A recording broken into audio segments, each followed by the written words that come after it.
তো এই যে আপনার মধ্যপ্রাচ্য যুদ্ধের মধ্যে আপনার সরকারি কর্মকর্তা যারা তারা জানেন এই পরিস্থিতির মধ্যে যেভাবে দেশে ওইভাবে জ্বালানির এমন সংকট তৈরি হয়নি যে যার জন্য দেশ অচল, মিল ফ্যাক্টরি বন্ধ, মানুষ হাহাকার, ওই রকমের পরিস্থিতি তৈরি হয়নি। সরকার সেটা সুচারুরূপে ডিল করেছে। একইভাবে আপনি তাকে পরামর্শ দেন বাংলাদেশের 8টা বিভাগে আপনার 8টা হসপিটাল করার জন্য।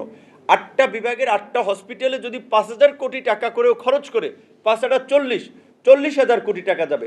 রাষ্ট্রের কাছে এইটা খুব বড় কিছু না, কারণ সালমান এফ রহমান একেই তো 54,000 কোটি টাকা লুটপাট করেছে। তাহলে এক সালমান এফ রহমান যদি 54,000 কোটি টাকা লুট করতে পারে, আর আমি যদি 18 কোটি মানুষের চিকিৎসার জন্য 8টা বিভাগে আমি 40,000 কোটি টাকা ব্যয় করি, তাও তো সালমান এফ রহমানের চেয়ে 14 কোটি টাকা কম। ওনাকে বলেছিলাম যে এখন বর্তমান সরকার সেই দিকে যাচ্ছে।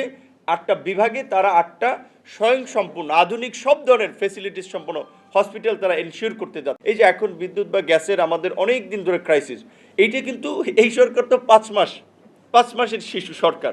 তো এই সরকার তো এই বিপদ বা এই সংকট তৈরি করেনি, এটা ওই পুরানো সংকট এই সরকারকে টেনে নিতে হচ্ছে। অনেক কিছু করতেছে, যেমন দেখেন স্বাস্থ্য আমাদের, আমরা যেটা বলছি আমাদের প্রত্যেকের, এখানে আছেন যারা গ্রামের, আমি আপনাদের মতো গ্রামেরই ছেলে, 2007 পর্যন্ত গ্রামে পড়াশোনা করেছি, 8-এর পরে শহরে পা রেখেছি। তো ওই গ্রামের মানুষের দুঃখ দুর্দশা বুঝি। আমার বাড়ির ইউনিয়নের নাম চর বিশ্বাস, ওটা বোঝা যাচ্ছে একটা চর এলাকা।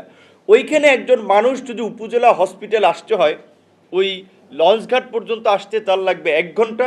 অসুস্থ মানুষ আসবে টমটমে, একটা গর্ভবতী মহিলা কিংবা অসুস্থ বয়স্ক মানুষ আস্তে আস্তেই খারাপ, তারপরে 40-45 মিনিটের নদী পার হও, তারপরে আবার উপজেলা এই হসপিটাল আসতে আরও 1 ঘন্টা। তাহলে সব মিলিয়ে দেখা যায় ওই গ্রাম থেকে উপজেলা হসপিটালে আসতেই তার লেগে যাবে 2.5 থেকে 3 ঘন্টা। আইসা দেখবে উপজেলা হসপিটালে এক্স-রে মেশিন নাই, রক্ত পরীক্ষার যন্ত্র নাই, বেসিক পরীক্ষা করার যন্ত্রপাতি নাই উপজেলা হসপিটালগুলো। তো বর্তমান সরকার আপনারা জানেন যে উপজেলা পর্যায়ের 50 শয্যা বিশিষ্ট হসপিটালকে 101 শয্যায় এক পরিপত্রে ঘোষণা করেছে, এবং এটাকে ওয়েল ইকুইপড করা যেন এখানে মানুষ চিকিৎসা পায়।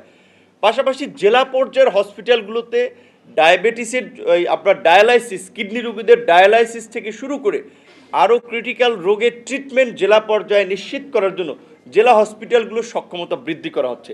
তিনি তখন স্বাস্থ্য সহকারী হন নাই, তাকে আমি বলেছিলাম আপনি একসময় বামপন্থী রাজনীতি করেছেন, একাডেমিশিয়ান, আপনাদেরকে নিশ্চয়ই স্যার ডাকবেন ইন্টারিম গভর্নমেন্ট।